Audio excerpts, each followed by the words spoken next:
Hello, I'm Jashikins, and welcome to another episode of Jash Reads. Tonight we are continuing reading Megamorphs #1, The Andalite's Gift by K.A. Applegate. And I meant to get this out earlier, but I was writing a fanfic for a little too long. It was one fanfic that I should not be writing because time exists and I guess is a thing, but then something sad happened, last Game of Thrones episode, so I'm like, well, obviously now I gotta write a fic. And then I also was special thing for the birds. I made a little fruit mixture, so that took up more time too. So I was like, fuck it, I don't need sleep. And so this week's episode. Now, this chapter is told from the point of view of Cassie. Yay!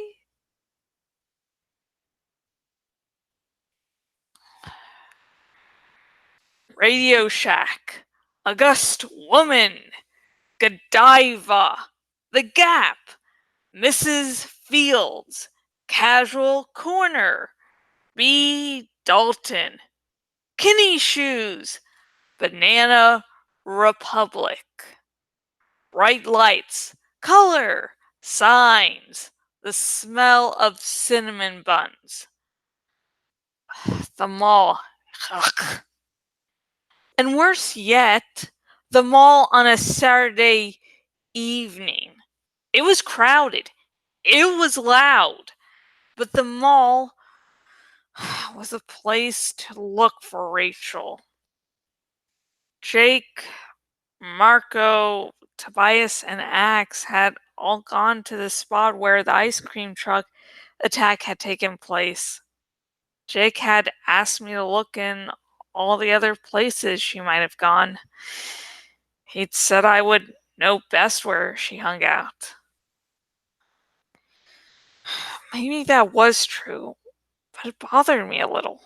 It could be a little sexist on Jake's part. Or maybe he was trying to protect me. Either way, it bothered me. I didn't want special treatment because I was a girl. Jake would never even think about something like that with Rachel. It bothered me for another reason, too. It bothered me because a part of me was just a little relieved. I was safe in the mall. Who knew what Jake and the others were dealing with out in the forest? I told myself I wasn't glad to be saved. I told myself I was just doing what needed to be done. But the possibility that Jake was in danger, while I was safe, gnawed away at me. It's because you told Jake about the stupid dream. I've realized. Now he thinks you're losing it. Not a surprise, is it? Tell a guy you're having nightmares where you face evil and choose who it kills. He's going to maybe think you're losing it. Just same. Jake was right. I knew the places Rachel might go.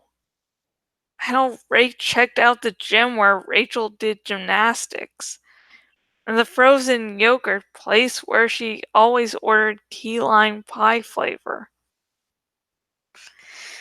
I checked school just because that's where she should have caught the bus.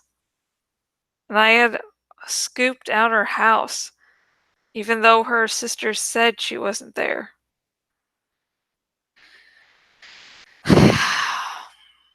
Which left them all. Wait, is that her? I muttered to myself. I stood on tiptoes to see better. No, it was some other blonde girl. I am not a shopper. To me, shopping is something you do when you have to. For Rachel, is an art form. She wasn't at home. She should be here. Rachel? I called loudly to a girl passing by, but as soon as I did, I knew it wasn't her. Sorry, thought I knew you. Then, suddenly, someone I didn't know. Someone I definitely knew. Chapman. He appeared suddenly in front of me, carrying a shopping bag from one of the department stores, and heading toward the B. Dalton bookstore. Chapman! If this dust creature was linked to the Yerks, he would know. Chapman was our assistant principal at school. He was also one of the highest ranking controllers. The slug who lived inside his brain was an important Yerk. Chapman would know. Following him had to be more useful than just wandering around the mall. But how? Morphine in a crowded mall would be dangerous. So what? I reproached myself. So don't do something stupid just to prove you aren't scared. I argued with myself. While I was debating with myself, I fell into step a few yards behind Chapman. I had already made up my mind. I just had to decide how I was going to spy on him. Housefly. Yes, that was the thing. A quick morph, hook onto Chapman, and stay with him for as long as I could remain in morph. Chapman was in the bookstore, thumbing through magazines. How long would he stay in the bookstore? Long enough, maybe? And where could I morph without being seen? I went to the back of the store.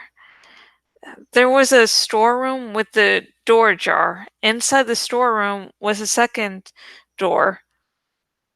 A bathroom for the employees. Bingo! I glanced at Chapman. He had moved to the history section. What on earth did a controller want with history? I swallowed and slid into the storeroom, acting like I belonged, but also moving quickly. No one was around. I went into the tiny employee's bathroom and locked the door. I took off my shoes and outer clothing and stashed them in the trash under a lot of wadded up paper towels. I would have to come back for them later. Then I focused.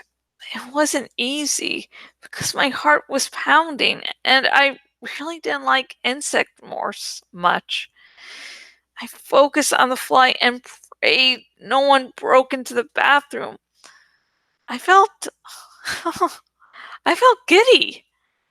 I wasn't afraid. Not too afraid anyway. Even Rachel would have been impressed. I began to shrink. It's very weird when you morph into something tiny. 1 minute your head is like 4 feet above the floor, then suddenly your head is only 2 feet above the floor, then 1 foot, 6 inches, 1 inch. It's like falling, and it seems like the floor is rushing up to slap you. I mean, that linoleum seemed to be alive, the way it swooped up at me. It was like being a skydiving, spiraling down to Earth. But there were other very disturbing things happening too. There is nothing human about a housefly. Everything has to change. Everything. My hands began to split open. Two of my fingers grew out and became sharp claws. Two other fingers and my thumb blossomed open, splitting into thousands of tiny sticky hairs. It's the kind of thing that used to scare me to death when we first started morphing. Let me tell you, the worst horror movie you ever saw in your life is a joke compared to actually watching your own body turn into something else. Morphing is almost never pretty. The others all say I'm the best morpher, that I can make it look okay, but nothing can make a fly look okay. There are no Brad Pitt flies. Flies are ugly looking creatures, nasty, ugly, gross, disgusting creatures. My legs were shriveling down and turning into fly legs. Sprout! Two new legs exploded from my chest.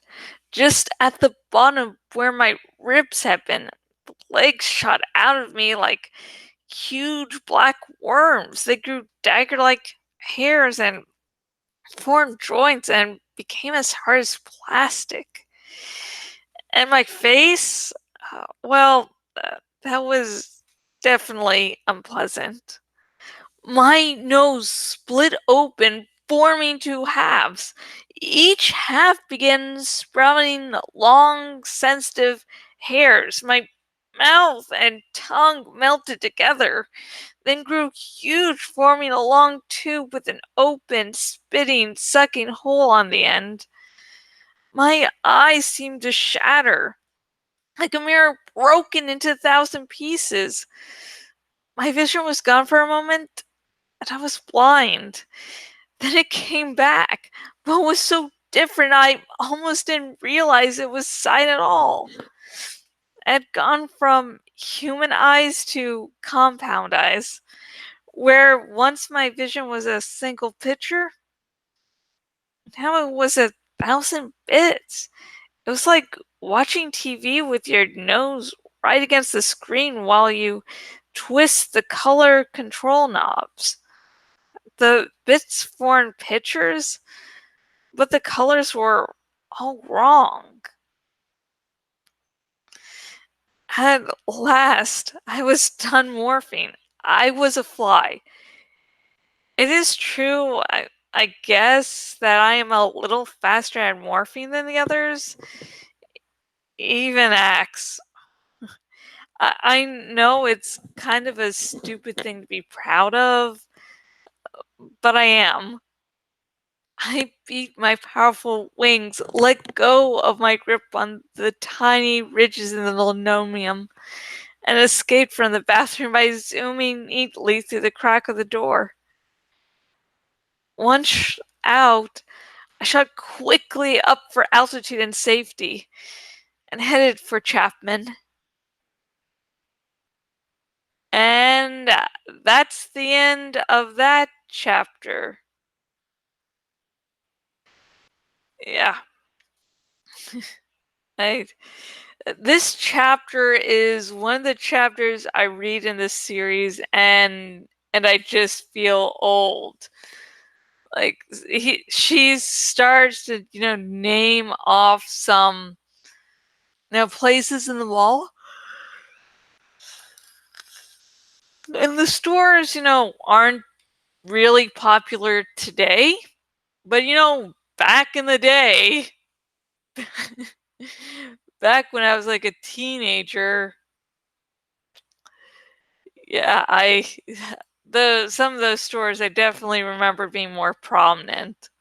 And so I was like, oh god, I don't need to be reminded I'm old, but when a series is dated like this, when you can clearly tell it's in the 90s and you lived in the 90s, it sort of goes, damn, I feel old.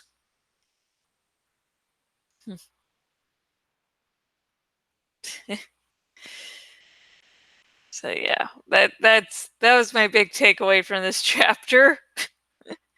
What was yours? What did you live in the 90s? Did you grow up in the time period of Animorphs? And if so, did this chapter start to make you go, damn, I feel old? Or do you have like a memory of going to the mall or shopping in one of those stores?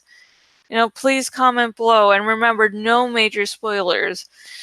I am hoping against hope that people find this series, via these videos like an X. Like they'll start watching one video or maybe two or three and like, damn it, I gotta read these books. And yeah. And so I really don't want any major spoilers in this comment section. However, if you do want to talk spoilers with me, if you're watching on the YouTube, link in the description to my Tumblr Ask box, and you can just ask anything. It can be spoilery as you want. I've read this whole series more than once. Anyways, if you're one of the newbies there, if you're a new Phantomorph, hi, welcome to the fandom. We do not have cookies, but we have some really excellent cinnamon buns. The greatest invention of mankind. And, if you watch this video and you're like, hey, I would like to get my very own copy of Megamorphs #1, The Andalite's Gift. If you're watching on the YouTubes, link in the description. If you're watching on my blog, link down below, and both links will take you to where you can buy your very own copy of Megamorphs #1, The Andalite's Gift by Kay Applegate. Now, if you buy the book via, those links, not only are you helping, Kay Applegate, I believe she still gets royalties. I'm going to have to double check. But, it basically, buying that book will help, the people who helped make it possible, get paid.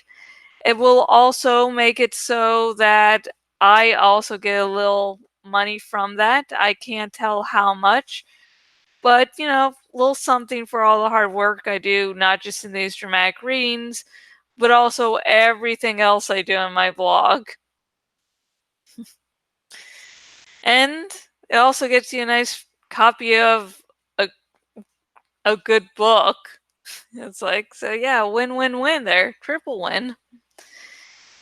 If you are watching on the YouTubes and you also don't like going to the mall, give a little thumbs up. So Cassie is totally real and looking at the likes on this video and would like to see that people also don't like going to malls.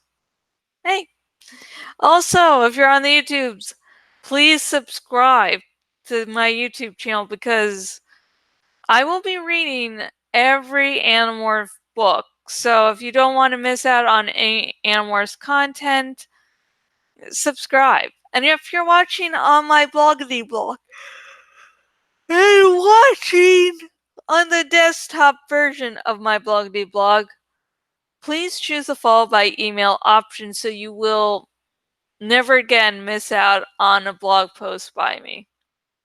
Not only do I do these awesome Jash Reads videos, I also do longer posts about various topics. And since it's near the beginning of the month, I am doing my monthly Dragon Cave giveaway. And once that's done, I will do my Flight Rising giveaway. So yeah, if you're a member of any of those two sites, might be interested in that. And the next episode of Jash Reads will hopefully be on Monday if everything works out. And of course, Sunday, I mean, I thought season 7 of Game of Thrones was the lowest my opinion could go on the show. Oh god, this season of Game of Thrones, like, ooh, we have something very interesting, but we're gonna blow it. Like, John writing on Rhaegal should have been a big fucking deal, and it was just turned into a cheesy John Danny moment. And then episode 2 was, oh my god, there's Jamie's now on trial for everything he's done. This will be, oh, and it's over. And it's like, oh my god, the biggest threat the show has ever seen is going to be so, and now he's dead. Like, serious. Sorry. But anyways, I do episode reviews for the final season since, it's the final season, end of an era. I do those Monday, which means I have to practice for the dramatic reading Saturday. So that's why I'm saying, like, Monday it might or might not happen depending on things. So if I don't have an episode out Monday, I will be having an episode out on Friday. Yay. So now it's, the sort of after show, I guess you could call it, where I slowly work on graphic. Now this is so what this is like I'm thinking of writing a fic where Jorah lives by going into Ghost's body, but I don't have the time, so I'll just do a little graphic with like the graphic there and the title of the would-be fanfic. And then it's like I'm writing the fanfic, and now the cover's not the dimensions I want, but I don't want to change that because I'm so happy so far.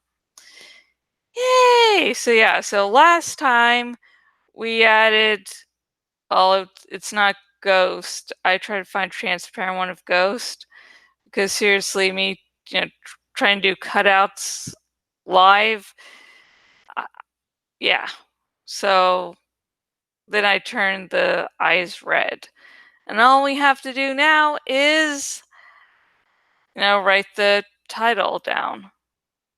I sort of have an idea of the font and color already, which is very good.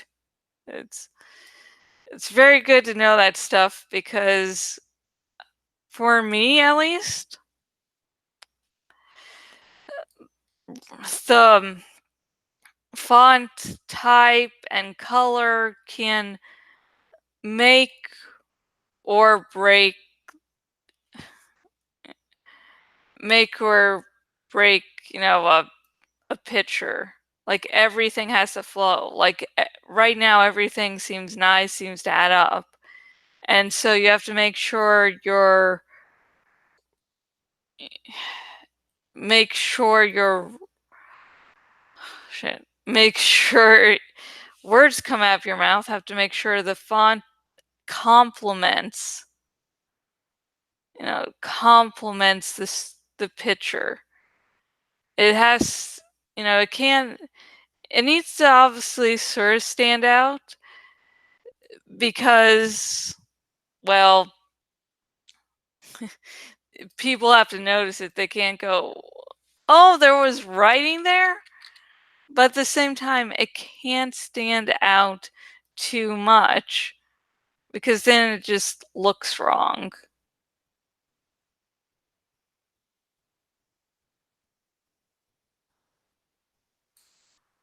Yeah. Actually, here. Now it's. That's really why I don't like adding fonts to pictures. That's why I also usually have,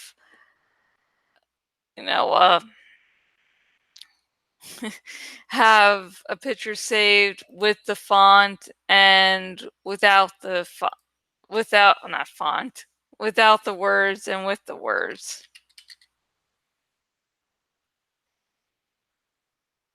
Because sometimes I like the font, but I still think there's some majesty in it without the words. So I don't know. And mind you, I'm not like a professional. I'm never going to be, you're probably never going to see my work on anything you recognize. It's like if you go out, like I might have book, oh cool, Jash did this, I can tell because yeah. So with this font type here, I'm going with the, reds of the leaves, going like that. And I would do more white for, inside there, but then that white just really sticks out, so I did a little more subdued. And I did like how this worked out because see, there's ghosts there on that side and the words here, so it's sort of split, which I don't tend to do on book covers or covers things. I pretend like, oh yeah, this would totally be on a book cover. But as I said, this does not start out as a actual cover, and like maybe if like this could be the front and back, like this could here the words are yeah, and then da-da. I know I could also add my name Jashikins, but it's just so perfect here, and I don't think it will really matter in the long run. So we're going to save this project as the last moment. You know, be funky. And then also save it as the last moment. Ta-da! And if you're interested in actually reading it when it does come out, it will be on Archive of Our Own. My username there is Jashikins. Also, edited version of it will be on my bloggy blog. So, yeah. And if you're watching this when this most likely will come out, like on my blog, because these Jash Reads videos, have a schedule when airing on YouTube, but I release them much more slowly on my blog. And so, yeah, this might be like, oh, what do you mean when it comes out? It's been completed for 2 years. Okay, so that's it. And words coming out of mouth. Oh, yeah. And also, if you've forgotten, my next episode of Jash Reads will be coming out on Monday and will be more of Megamorphs #1, The Andalite's Gift. And until next video, goodbye, and I'll try to get some sleep.